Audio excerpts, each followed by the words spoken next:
Hey folks, it's Maxwell here and welcome to a brand new TW9 video with AEW. It is of course for the Sickos. We're here for a major pay-per-view. It is AEW Double or Nothing 2025. You can see there we're set to run this show for 5 hours. We fully max it out. 96% of this show is matches, of course, one being the 60-minute Iron Man match between Bryan Danielson and Wheeler Yuta. But I don't know, well, to book like nearly every major star, I think the only people missing off the card is probably Jericho, Christian, Okada, which sounds mental, but you'll understand why. Athena and Adam Copeland. So we've done quite well getting everyone else on. Show's also considered to be highly regarded. Ticket pricing is normal. I don't know what premium I wanted to try and get a big attendance. Went for the major band and we've also went for a special set. So we're looking to basically sell this place out, properly boost up the show with the boosts, and hopefully somehow get to pop in all of America and make a massive jump up to big. That's wishful thinking, but we'll see how that goes down. So yeah, 96% of the show matches, 14 matches on the show. Let's just crack on. Let's see how Double or Nothing 2025 unfolds. So similar to the Sting show, we are in the Snapdragon Stadium and 28,696 fans in attendance. We start off with some tag team action, and it is a technical masterclass with great wrestling and good heat. The Death Riders, the team of Pac and Claudio Castagnoli, defeat Team AEW's Johnny Gargano and Lee Moriarty in 1830 when Pac pinned Johnny Gargano with the Black Arrow. A 74 wrestling, 56 for the crowd, 79 segment overall. So my reason for putting Pac and Claudio over is I just feel Pac's lost far too much, and I feel like we really needed to give him a big victory. And I feel like with Gargano, you can kind of have him take a loss because you can kind of look and go, oh, like, this is really actually serious. I need to really bring my A game. So it just shows that Pac and Claudio are world class, and Johnny Gargano really needs to step up with Lee Moriarty if they want to contend with the Death Riders. So that was a 79. Next up, we also had another 79, as we'd about had some great wrestling and a decent reaction from the crowd as the Undisputed Kingdom, Adam Cole, Kyle O'Reilly and Roderick Strong, defeated Eddie Kingston and the Lucha Brothers in 1840 when Adam Cole pinned Penta with the boom, not the Costco one. In terms of ring work, Rey Fenix was head and shoulders above the rest, as you would expect with an 88. So obviously it means tag action when he's got the excellent chemistry with Penta. He's in the 90s. But I can still be delighted with that one. I really need to build up, I feel, Undisputed Kingdom. You take Kyle into at least the 70s with performances. Cole only in a 68 as well, although I don't know if the stats were maybe attributed to his poor ankle. But still happy with a 73 wrestling, 54 crowd, and a 79 segment. And I think you're going to have a pissed off Eddie Kingston after that. Just to make a note as well, we have 9 matches before the first angle, I think, or it's angle 9. But anyway, we're into the Trios Championship on the line. A wild brawl that had some good wrestling and a decent reaction from the crowd, as Mark Briscoe and FTR defeated the Bang Bang Gang, Jay White and the Guns in 11:51 when Mark Briscoe pinned Colton Gunn with the Froggy Ball. So it's our 4th defence of the Trios Championships. Jay White with 89 was stellar on this performance, Colton Gunn off his game though. But I just feel like it was too early to take the title belts off of Mark Briscoe and FTR. And yeah, at least should hopefully keep them happy as well. But 75 overall for the segment is pretty good stuff considering where we're at with a few. And I like the fact I gave Cash Wheeler a boost to improve his morale, and I got a much better performance out of him than Dax. So obviously morale will play a factor in in-ring performance. Our best match of the show so far, a superb matchup, saw Jon Moxley defeat Sami Zayn in 22:31 with a paradigm shift. This was due to late interference from Rina Shafir for the finish. 80 for the wrestling, 67 for the crowd, and an 82 for the segment. I will say as well, I inspired the locker room because these ratings they are not getting elsewhere. Jon Moxley went 85 when sometimes he's getting mid-70s, even less than that on Dynamite. So it just shows in the big occasion people are stepping up. That's fantastic. But we'll keep Moxley strong, and it shows that Sammy maybe's got a wee bit to go to take on the top dog of the Death Riders. Weakest match of the show so far was decent, and Mariah May defeats Willow Nightingale in 12:02 using a fallen object. This was designed to be our storytelling matchup of the night, our weakest match on the card. It's the 9th defence of the belt for Mariah May, both of them quite level in terms of performance, 60 and a 59. but I just felt like this is not where I want the title to change hands, and that was a 61. We then had the Super Shine Elite Grand Prix final, and it was about that had some great wrestling and good heat, and it was Jamie Hayter who picks up the victory, defeating Io Shirai, Tony Storm and Chris Statlander in 1909 when Jamie pinned Chris with a curb stomp, meaning she wins the Super Shine Elite Grand Prix. Io carries it with an 89. That is incredible, Io, fair enough. But I will say Jamie with a 75, Tony with a 75, Chris's 67 is pretty good as well, but that gives us a segment rating of an 80, and pretty much confirms at one point we will see Jamie Hayter versus Mariah May for the AEW Women's World Championship. But yeah, good stuff, delighted with that one. Io's just incredible in this mod. Holy, well, she's incredible in real life, but wow, delighted with that. Next up was the TNT Championship ladder match, and it was about that had some good wrestling and a decent reaction from the crowd. Rush defeats Darby Allin, Sammy Guevara, Ricochet, Nick Wayne, and the returning Bandito in a ladder match in 1820 when Rush retrieved the item. Makes the second defence of the TNT Championship. Far too early for him to drop the belt, but I felt like it was a good opportunity for him to really gain some popularity and really start off that title reign with a good win. But everywhere in terms of performances, 77 for Rush is good, 85 for Darby's outstanding, Ricochet and Nick Wayne pretty good as well. But disappointed Sammy only a 59, Bandito a 56. He's rusty, he's obviously not his first time wrestling in the mod after injury, so we'll look to build him up. So that probably took away a few points to give us a 76. And I made us have Darby and Ricochet take a stunt bump together, so I think, there might be a little program there on the horizon. But overall, 76. Next up, we had a bout that had superb wrestling and good heat as Aussie Open defeated the Kings of the Black Throne and the Young Bucks in 1405 when Kyle Fletcher pinned Matthew Jackson with the Coriolis. We made this the Steal the Show matchup, and this means that Aussie Open win the Briscoes Brothers Tag Team Cup. The weak link was Malachi Black and a 72.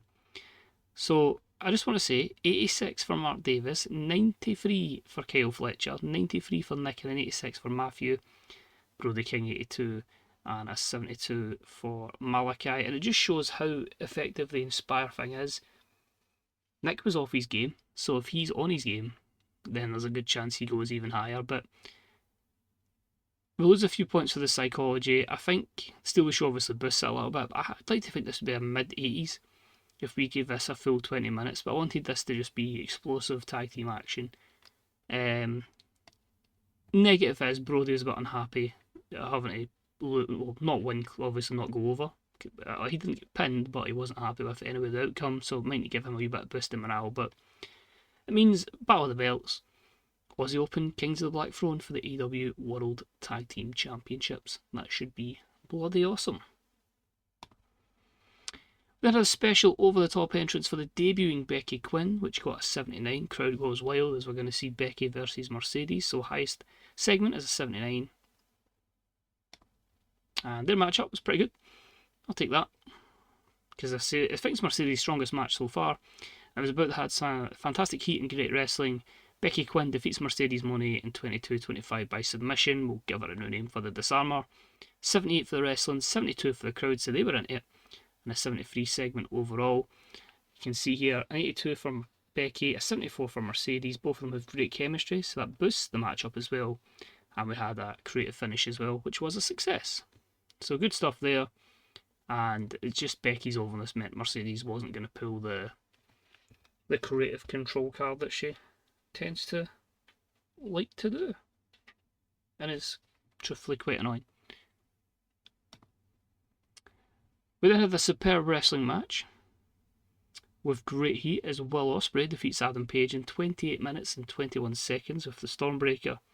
I wanted to make this one quite lengthy, a proper hard-hitting matchup, and let them have the time to do it. 82 for the wrestling, 62 crowd, 80 for the segment overall. Ospreay brings an 85, Hangman a 79. Storyline advances and gains heat. The creative finish here was also a success, which I'm delighted for, and it leaves room that this feud can continue. But yeah, everyone's bringing their A game on pay-per-view.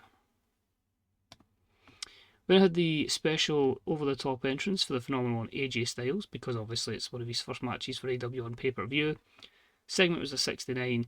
We gave it the angle idea to try and help it, so that's what it is. We'll deal with that one. And it was about the hard superb wrestling and great heat. Kenny Omega defeats AJ Styles in 17:38 with the 1-winged angel. It gives Kenny his 7th defence of the Continental Championship. I know it's a bit bad making AJ lose straight away, but Kenny win 87, AJ win 72. It's not the AJ Styles the old, but he's still phenomenal, but obviously he has slowed down a little bit. But I think he's someone you would want in AEW just purely because he has high origins with a lot of things that AEW was formed on. But Wrestling 80 is great. It's crowd 69, segment 78. Storyline advances and gains heat. Both guys with good chemistry together. Then about had great wrestling and good heat. Konosuke Takeshita defeats Samoa Joe in 20:50 with a touchdown, and this gives Takeshita the 7th defence of the International Championship. So Joe doing the deeds there, putting Takeshita over, as I say, in 88. Takeshita's just a cheat code. If we can just work a program to get him to that main event scene, then he's going to thrive there. But 76 wrestling, 60 for the crowd, 81 segment overall. Takeshita in good form. Joe's in good form. And an 88 for Takeshita to Samoa Joe's 64. I wonder. Well, there you go. Motivated by a Prix, so that definitely worked. Declining physical ability and stamina for Joe. I felt that he could still do a 20-minute match, but obviously it would be tiring. I think we've got 3 matches to go. If I can get into the 80s, I'd be quite content if we could somehow have Cassidy Swerve just go into the 90s. That basically the whole show relies on that match. Wild Brawl with great heat and decent wrestling. MJF defeats Daniel Garcia in a street fight in 14:08 by pinfall due to interference from Wardlow. Wow, so Wardlow, has he aligned himself with MJF? We'll find out, but wrestling was 63, crowd 63, and the segment rating was a 65. Both guys kind of level in in-ring performance. At least till at angle, MJF picks up the win thanks to interference by Wardlow, but why? The big man doesn't hang around. He looks at MJF, nods, and heads to the back. What the hell is going on? Even MJF looks a little bit confused by this. So the segment was a 65. Both guys enjoyed going off script, and yeah. Obviously they're a wee bit unhappy with how it's been with Chris Jericho, but what does Wardlow have with MJF? Now time for the 60-minute Iron Man match. Oh my god, Bryan Danielson. How have you carried Wheeler Yuta to this? In a technical masterclass that had superb wrestling and good heat, Bryan Danielson has defeated Wheeler Yuta in a 1-hour Iron Man match in 60 minutes by 4 falls to 3. Bryan brings a 90, Yuta brings a 71 and was off his game, so we couldn't possibly made it into the 90s if he wasn't.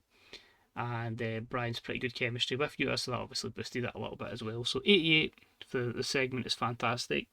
If it was for the world title, it would have main evented, but absolutely delighted with that one, and it just shows that Yuta still isn't quite at the Dragons level.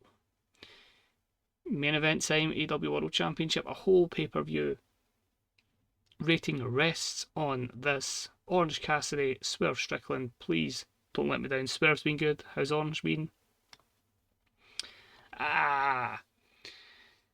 We might struggle. And about that had superb wrestling and great heat. Orange Cassidy does pick up the win over Swerve Strickland in 21:31 with the Orange Punch.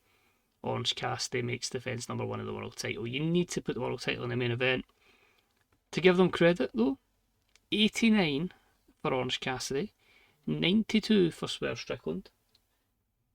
The storyline advances and gains heat, but it suffered from psychology. If you put Bryan Danielson in there, you probably hit a 90, although to be fair they have good chemistry and that lifted the match as well, so that would they be getting 89s and 92s? I don't think so, but by God I'd like to try that.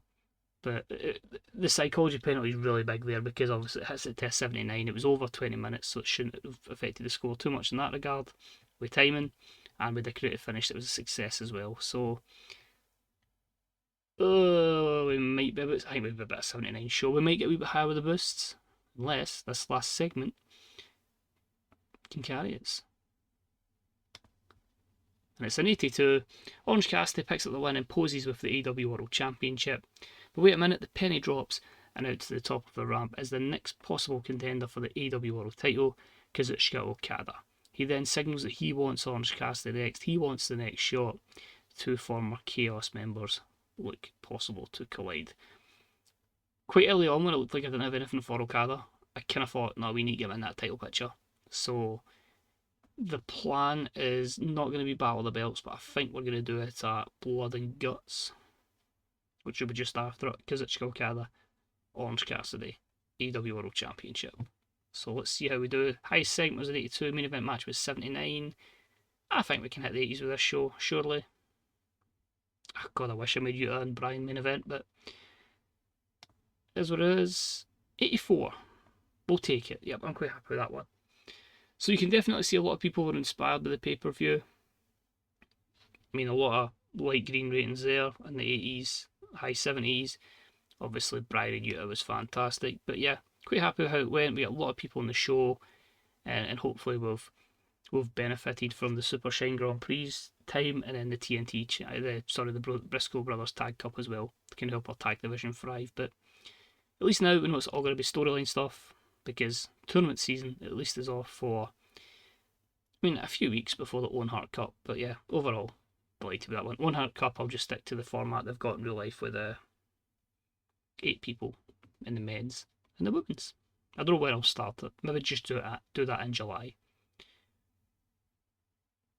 Try to think all out. Nah, I'll work on it. Anyway, popularity increases in 30 regions. So I'll address the locker room. I think you go straight away. I know he wasn't fantastic. We'll say great performance, and we'll say good performance. And I'm also going to say Nicholas Jackson as well. So Brian's pleased, Utah's pleased, and so is Nicholas Jackson.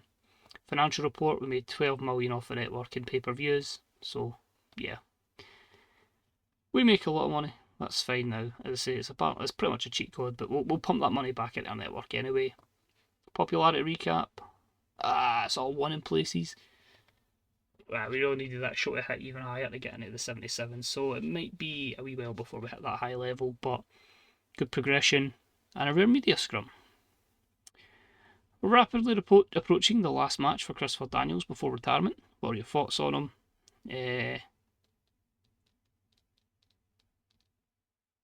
I'm sure he'll bow out in style. We saw Nick Wayne have a night off, as his inconsistency going to hold him back. I have faith he'll be more consistent. Same with Kyle O'Reilly. I have faith that he'll be more consistent. So obviously it's given away our new signing, but how are you intending to utilise your new signing, Walter? If high hopes for him, Walter, for goodness sake. Your response, please, no.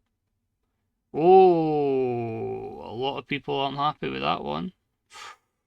So somebody try to take your spot, and a lot of people get a wee bit unhappy with that one. A lot of veterans in there. Kenny, Hangman, Jericho, MJF, Moxley, Darby. Okay.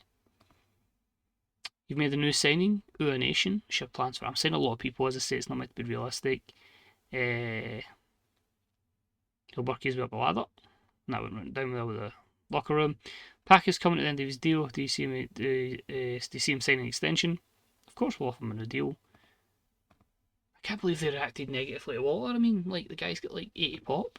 It's an absolute no-brainer to try and steal him for WWE. There's a lot going in for WWE, admittedly, but it's people that I enjoy watching, and are people that I think, if Vince was still there, would maybe make the move. But again, it's not meant to be a realistic save, man. I'm trying to get all the achievements here. I ain't gonna get 100 rated matches by being realistic. So, a few retirements there, Dutch Mantel, etc. Ricky Morton. Willow struck gold with the show. Paul Tracy's retiring as well. Machine Gun Carol Anderson has won the KOD Openweight title. Anything else here? Who's from Tokyo? Suzume? I don't know who that is. No, I don't know a bit more developed that technically. Stephen Amell's given up as well. Carl Anderson's finished with DDP. Pac is done with DDP. 39 days. Alright. I can actually just offer him a new contract just now. Alright, you might just take a new 2-year deal then. I like it. I don't mind them working elsewhere. That's why I've kind of went written exclusive. Rich Swann and Stokely is now flabby. Nobody bought it on pay-per-view because they all watched it in the network. 8.3 million viewers. You can see who's returned. William Regal. Some people call him a snake, some people call him whatever else. It's just one of those ones. But Utah. Let's maybe look at Utah. So he's up 2 in brawling. He's up 2 per rescue. Pure, I can never pronounce that. 2 in hardcore, 1 in technical. I thought that Brian match maybe would have helped him. 1 in aerial and 1 in flashiness. Psychology's up 3, so he's got a long way to go with that. 2 for respect, 1 for experience. 4 charisma, 4 microphone, 2 in acting, 10 in star quality, so obviously he's gained a bit of muscle and that's helped that. 8 in his sex appeal because of that as well. Menacing up 3. Basics up 6, selling's the same, consistency up 1, and safety's up 6. We're just waiting to see if there's a big spike at the end. Stamina's at 90, so that was fine, it's up 5.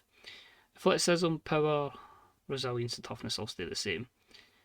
Popularity, 59.60. He's up 16 since we started. He has dropped a little, but yeah, pretty happy with that one. I think his development's been absolutely fantastic. So, the last thing I want to check is just our creative. So, Orange Cassidy is our most popular wrestler. Lowest popularity's in the 70s. There you go. I think I can take that as a victory. So, this is a guy that started 54 over, and we now got him into the 70s. So, nearly 20 over in the space of 7 months. Which, considering I barely used Orange Cassidy in the last TW, I feel like I'm making up for my horrible handling of him last year. Next big things, we've got Julia Hart, Misa Ruga, Vikingo, Azumi, and Hologram. Hot prospects is Queen Aminata, Maki Ito, MGF, Julia Hart, and Tony Storm. Best promos are MGF, Becky Quin, Chris Jericho, John Moxley, Jay White. Showstoppers are Kenny Omega, Mercedes Mone, Swerve Strickland, Kazuchika Okada, and Sami Zayn. Ring generals is not Water, but it is Okada, Danielson, Omega, then Water, and Jay White. Riding a wave of momentum is Brody King, Hook, Jimmy Hayter, Swerve Strickland, and Bryan Danielson. Who's not? No one, so that's good. And our hidden gems that we don't have obviously signed to a contract is MV Young, Kevin Koo, Trish Adora, Donny Ray, and Love Doug.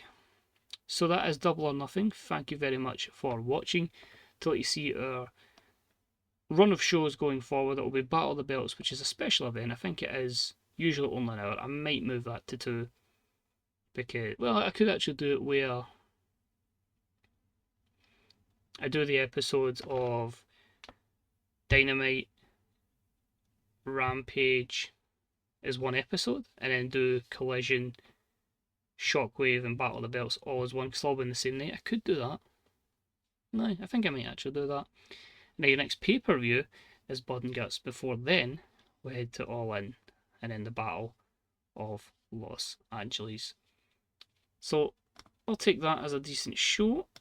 Last thing I wanted to check, see if WWE's the Titanic, so you've got a long way to go to catch WWE. 83. We're a mile off that. But what I wanted to check was top 100s. So, Double Nothing slots in at number 5. Below one Collision, one Dynamite. The Sting Show and Wrestle Dynasty. Pay-per-view view rates, we just don't get them now because obviously we're on the network. But viewerships, clearly our best ever viewed show. And do we have matches? I go anything with Utah. Utah and Bryan slots in at number 4, so I think that's a pretty good list so far. Danielson and Roderick Strong's our best one so far. Then it's Takeshita, Ray Phoenix, Ospreay, Okada, Danielson, Utah, and then 2 matches between Danielson and Rush. Before, a nice wee trios match between Moxley, Pat, Claudio, alongside Danielson, Zayn, and Utah. Moves around out the top 10, Takeshita, Penta, Kenny Okada, and Bryan versus Pac. I wonder what Kenny Okada would do if I built them both up. Intrigued to see. Also, the fact the Guns have got a top 20 match. Pretty wild. But again, thank you very much for watching. If you enjoyed it, a wee thumbs up would be deeply appreciated. Remember to check out the Fancy Booker subreddit, Grey Dog Software forums, twdb.com and bethebooker.net. And of course, if you are doing any YouTube videos on TW yourself, tag me on Twitter at 21maxwell. I'll happily give a retweet it. So take it easy. Thanks for watching, and hopefully I'll see you for the run towards Battle of the Belts. See you later. Bye bye.